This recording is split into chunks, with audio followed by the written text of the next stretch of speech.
Hello and welcome. I'm Roger Ebert. And I'm Richard Roeper. And many of you may be wondering how we're sitting here right now. Talking to you.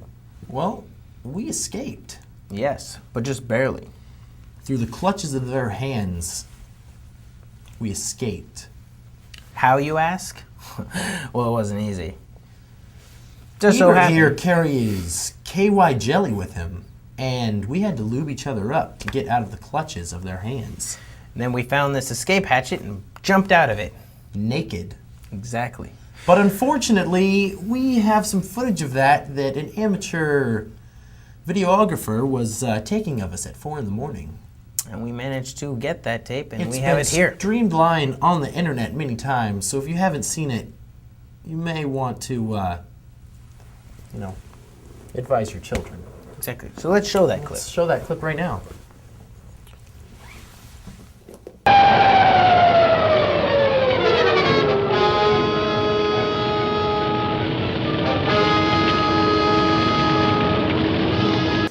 Yeah. Woo! Crazy, Sorry huh? for the graphic nudity. Yeah. It wasn't intentional, but that's the only way we can escape the aliens. Anal probing aliens. Mm-hmm.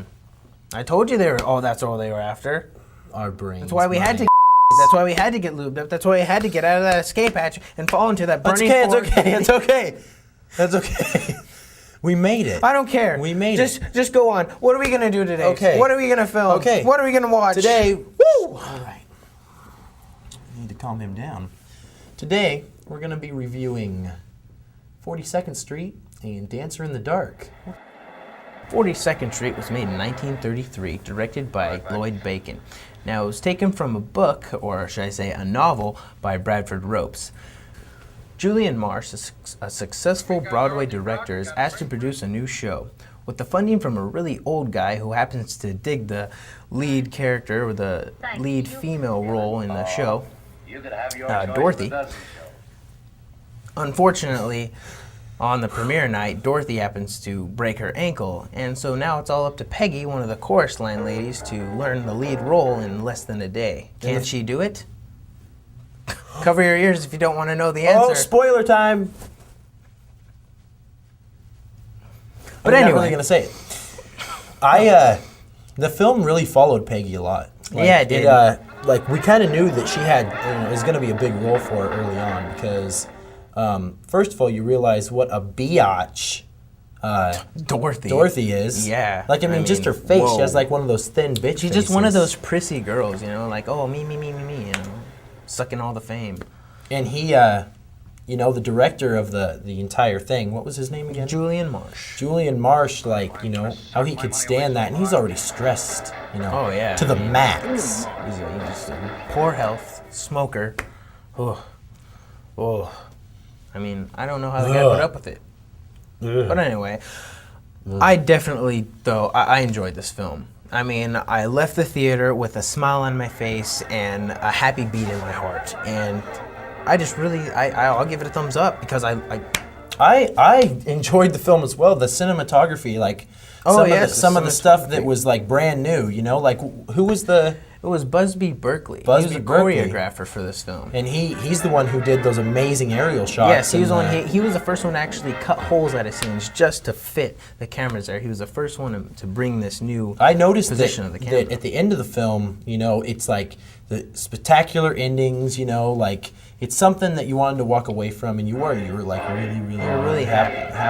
I mean, you walk away from any musical, you can't. I don't think you can frown. Maybe if there has been no musical that I've walked away from without a frown. Well, if musicals never ended, it would be a happy place. Exactly, a happy place. A happy place.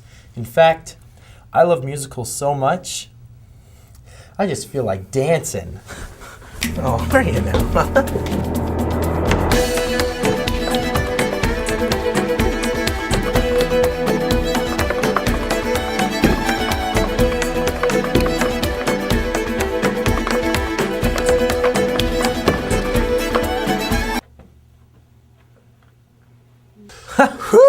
Wow. I know. I didn't know you could tap. I've been actually taking tap dancing for 78 years. Wow. Yeah. That's a lot of years.